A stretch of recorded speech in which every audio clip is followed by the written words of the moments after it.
Can I be honest with you? Can I? Please allow me when I say colleges actually prepare us for the work, but they do not prepare us for the work environment. And इसी चक्कर में बहुत सारे जने silently suffer करते रहते हैं at their workplaces. To cut this, we have this series. So इस पूरी सीरीज में आप HR लैंग्वेज नहीं समझेंगे, ना मैं बोलूँगी. मैं सिंपल भाषा, आपकी भाषा में बात करूँगी. वो सारे मुद्दे उठाऊँगी जो एक्चुअली आपके मुद्दे हैं एज जेन जी, एंड जिन मुद्दों पे एक्चुअली आपकी नज़र जानी चाहिए एंड आपके एम्प्लॉयर्स की नज़र जानी चाहिए. So I will not tell you to hustle more. I will just tell you how to survive without giving up in work culture.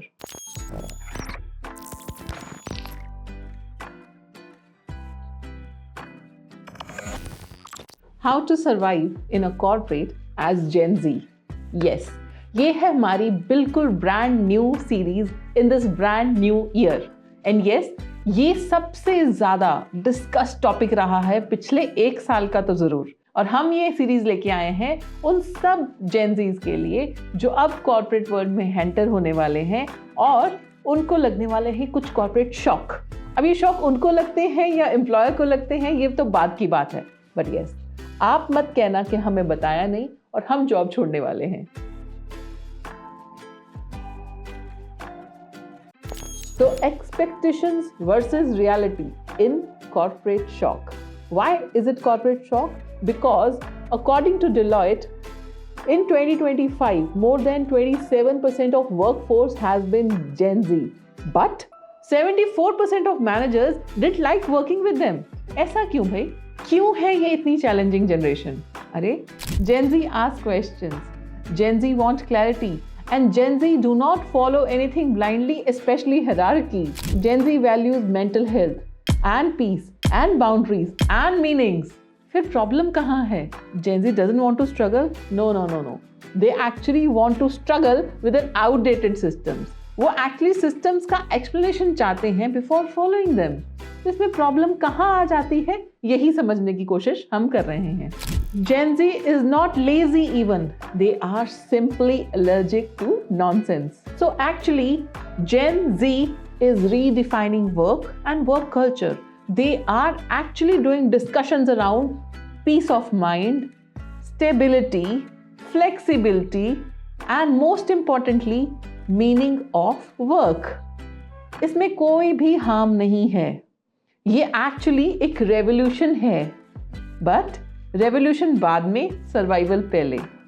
ये सीरीज होने वाली है उन सब क्वेश्चंस के अराउंड, उन सब दिक्कतों के अराउंड जो जेन जी फील करते हैं वर्क प्लेस पे. Till the whole system is actually getting into revolution, Gen Zs have to understand that they have to work inside the system. ये बदलाव रातों रात आने वाला नहीं है. तो क्या करें? एक दूसरे को समझाएं. So let's start this series with our first episode, Cultural Shock. What are you expecting or what is the reality? This series will actually help Gen Z in surviving. So दोबारा मत कहना कि हमने बताया नहीं और मैं सर्वाइव नहीं कर पाया, मैंने तो जॉब छोड़ दी, मैं झेल नहीं पाया. ये डायलॉग्स बिल्कुल मत मारना. So you're excited on a first day, you're motivated and you want to learn more. And exactly after a few hours or maybe 1-2 days, you feel lost, you feel confused, you're highly demotivated, you don't want to work. What has happened? आप change हुए हैं? No, आपका environment change हो गया है. So expectation is, I'll learn fast, my senior will help me, everything will be sorted in a corporate culture, hard work will mean appreciation. But की reality होती है कि किसी के पास होता नहीं है आपके लिए टाइम सिखाने को. आपको फिगर आउट करना है अपना रास्ता, that too on your own. Feedback normally indirect होते हैं rather than direct. Instructions are mostly unclear because college has trained you कि आप बहुत सारे questions पूछें. But exactly corporate wants कि आप सारे questions के answers already जान के आएं. So exactly what is going in Gen Z's mind in the starting? That I don't want to look slow, I don't want to make any mistakes, I don't want to ask too many questions, मैं slow नहीं दिखना चाहता, मैं ये नहीं चाहती कि मुझे कोई जज कर ले फटाफट। ये सब आपके दिमाग में चलता है और आप हार्ड वर्क से नहीं डरते, आप वर्क को हार्ड समझते भी नहीं हैं। सिंपली आपको लगता है अभी मुझे सारे रूल्स नहीं पता और मैं कुछ गलती कर बैठूंगी। That's what makes you reluctant. So it's not your lack of talent, your lack of energy, your lack of effort. It's nothing like that. And being lost on day one is okay. हर किसी को सब पहले दिन नहीं समझ में आता. It is one phase. Once you enter something new, maybe it's your corporate life, your life as a work person, your life as a different role in your life even. हर चीज़ को टाइम लगता है। एक phase है जहाँ पे आपको बहुत सारी चीज़ें नहीं पता और इवेंचुअली धीरे धीरे पता चल जाएंगी। So do not panic over that I can't do it, I am not talented, और ये तो मैं बिल्कुल एफर्ट नहीं मार सकता। ये वाले डायलॉग्स प्लीज अपने सेल्फ टॉक से निकाल दीजिए। And let me now tell you a secret, come closer. Everybody you admire till now, जिनको भी आपने पसंद किया है या एडमायर किया है या आइडलाइज किया है, उन्होंने भी डे वन पे ऐसे ही फील किया था। So you are not different. जितना आप पुराने होते जाएंगे, जितना आप फेमिलियर होते जाएंगे, उतना सिस्टम को समझते जाएंगे एंड उतना ही कॉन्फिडेंस आता जाएगा काम करने में। ये सब ओके है। फर्स्ट जॉब का मतलब होता है आप समझते हैं कि काम कैसे होता है एंड काम कैसे होगा। That's it. You are here to work, you are not here to prove yourself in first month. There is a huge difference. You have to understand the system first before you can master it. So give yourself ample time. So eventually धीरे धीरे सब blocks अपनी जगह पे पहुंच जाएंगे. You would start understanding without people saying a word. आप लोगों का मूड समझना शुरू कर दोगे, expectation समझना शुरू कर दोगे and basic workflow भी आपको समझ में आ ही जाएगा। अब मैं बार बार बोल रही हूँ ये सब धीरे धीरे हो जाएगा। Yes. एंड धीरे धीरे आप पैनिक करना बंद कर देंगे क्योंकि वर्क एनवायरनमेंट आपको फेमिलियर लगना शुरू हो जाएगा। पर तब तक करना क्या है जब तक ये सब हो नहीं रहा। So I will tell you again, and फिर मत कहना कि मैंने बताया नहीं और आप सर्वाइव नहीं कर पाए।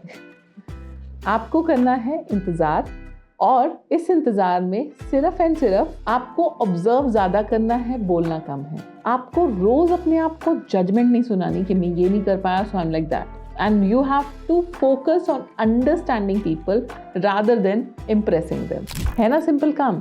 3 काम। कम बोलिए, ज़्यादा सुनिए, ज़्यादा ऑब्जर्व करिए, अपने आप को जजमेंट मत सुनाइए, एंड यस, लोगों को इम्प्रेस नहीं करना, लोगों को अंडरस्टैंड करना है जब तक आप पूरे वर्क कल्चर के साथ फेमिलियर नहीं हो जाते। In the beginning of any job clarity matter करती है, स्पीड मैटर नहीं करती। आपने कहीं पर भागकर नहीं पहुंचना। जब तक ये सब होगा तब तक 2-3 महीने निकल चुके होंगे और आप वर्क कल्चर शॉक से बाहर भी आ चुके होंगे। इस सब को टाइम लगता है। Yes, very importantly, corporate job culture shock की तरह लीजिए, पर इसको अपना रॉन्ग डिसीजन मत समझिए। ये मत समझिए विदिन 2-3 डेज, 1 वीक और 2 वीक्स कि मैं छोड़ के जा रहा हूँ, ये तो डिसीजन गलत हो गया। No, eventually you will love it, and जैसे मैंने बोला ये सबके साथ होता है। So if this whole content has been very relatable to you, अगर ये सारा एपिसोड अभी तक आपके साथ रिलेट कर पाया है या आप किसी को जानते हैं उनके साथ रिलेट कर पाया है, तो प्लीज़ इस सीरीज़ को फॉलो कीजिएगा, बिकॉज हम चाहते हैं आप अपने वर्क कल्चर में अच्छे से ढल जाएं। आप वो सब बातें समझ पाएं जो आपसे अनस्पोकन है, unspoken rules, unspoken culture, unspoken expectations at workplace, and yes, you are coming from the Gen Z generation, and ये generation बहुत ही प्यारी है, बहुत ही समझदार है, बहुत ही क्लैरिटी के साथ आगे बढ़ रही है, एंड पिछली 2 generations को इनके साथ ही काम करना है। तो आप अगर इस एपिसोड के बाद आने वाले कुछ एपिसोड्स में जुड़े रहेंगे, ये सीरीज को फॉलो करते रहेंगे, आपकी क्लैरिटी भी बड़ी स्ट्रांग हो जाएगी एंड आप समझ पाएंगे कि कैसे मैंने सर्वाइव करना है in corporate without actually quitting out of fear of anything और एवरीथिंग।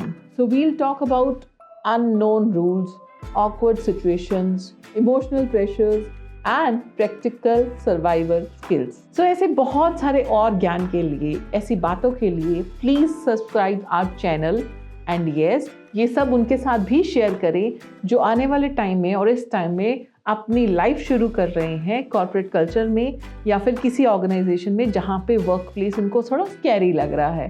स्कैरी वर्ड ही गलत है, एक्चुअली अनकंफर्टेबल लग रहा है। हमारा नेक्स्ट एपिसोड होने वाला है on a very wonderful topic, that is how to survive first 3 months at your work place and क्यों ये जेनजी को बड़े हॉरिबल लगते हैं।